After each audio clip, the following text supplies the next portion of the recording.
ලොව පුරා පිටපත් මිලියනයක් ඉක්මවා අලෙවි වූ විශිෂ්ට ධනාත්මක කෘතියක සිංහල අනුවර්තනය. Secret of success Charles Newton සෞභාග්‍යමත් ජීවිතයකට. මේ තුන්වන අදියරයි. පුංචි තැනින් ජීවිතය පටන් ගැනීම. ෆෝඩ් සහ රොක්ෆෙලර් නම් ප්‍රසිද්ධ කර්මාන්ත ශාලාවේ අයිතිකරු සිය දරුවන් තම ව්‍යාපාරයට මුලින්ම බඳවා ගත්තේ සාමාන්‍ය පොදු සේවකයන් වශයෙනි. අවශ්‍ය නම් එම සමාගමේ අයිතිකරුට සිය පුතුන් ඉහළ කළමනාකරණය සඳහා ඍජුවම බඳවා ගන්නට අවස්ථාව තිබිණි. එහෙත් ඔහු එසේ නොකළේය. බොහෝ ව්‍යාපාරිකයන් තම දූ දරුවන් තම ව්‍යාපාරවලට බඳවා ගැනීමේදී ඔවුන්ව සාමාන්‍ය තනතුරකට බඳවා ගැනීම මදිකමක්සේ සිතති. එහෙත් රොක්ෆෙලර් අයිතිකරු එසේ නොසිතුවේය. ඒ ඇයි? අන් කිසිවක් නිසා නොවෙයි. සමස්ත ව්‍යුහය පිළිබඳව හොඳ අධ්‍යාපනයක් ලබා දීමට උත්සාහයෙන් යුතුව ඉදිරියට යන හැටි කියා දීමටය. රොක්ෆෙලර් දරුවන්ගේ උසස් වීම රැඳී තිබුණේ ඔවුන් දැක්වූ දක්ෂතා මතය.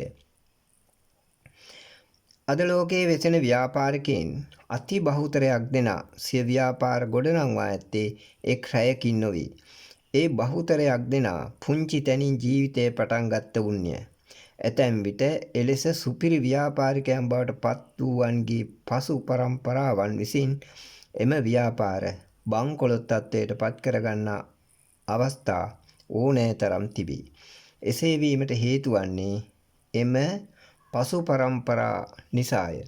සිය වැඩිහිටියන් දෙමාපියන් විසින් අමාරුවෙන් ගොඩනැං වූ ව්‍යාපාර පිළිබඳව සත පහක හැඟීමක් නොමැතිව කෙලින්ම ඉහළ කළමනාකාරීත්වයට අහසින් කඩාපාත් වූ අයෙකුට ව්‍යාපාරයක විවිධ අංශ පිළිබඳව නිසි අවබෝධයක් තිබිය හැකිද?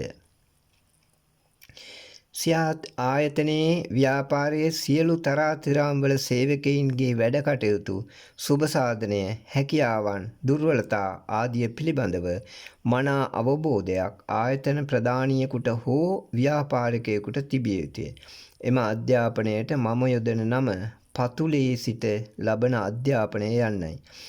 අද සමහර තරුණයින් පාසල් අධ්‍යාපනය නිවමීමත් සමග කිසිදු පූර්ව අධ්‍යාපනයකින් තොරව ඇතැම් සැක සහිත ව්‍යාපාරයන්ට අතගසති.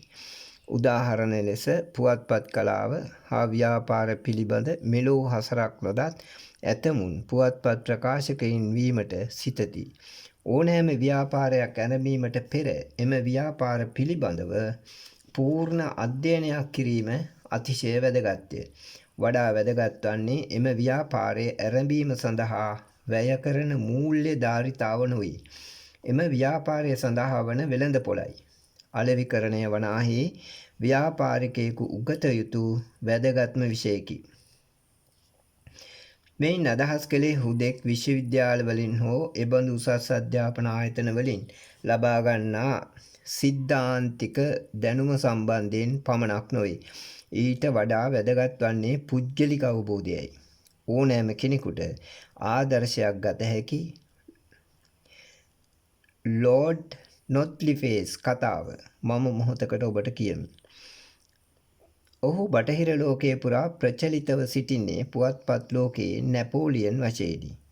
සැබවින්ම ඔහු පුවත්පත් ප්‍රකාශන ව්‍යාපාරික ලෝකයේ අධිරාජ්‍යයකි.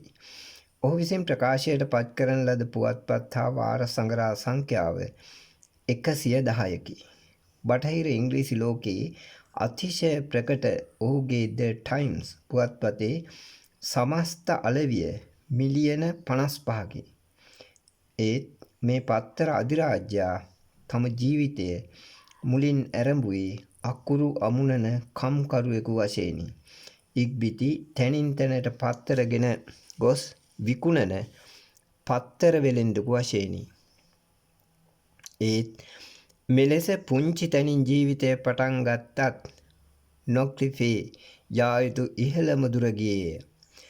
පසු කලෙක ඔහු රජයේ උපදේශකයෙකුද විය.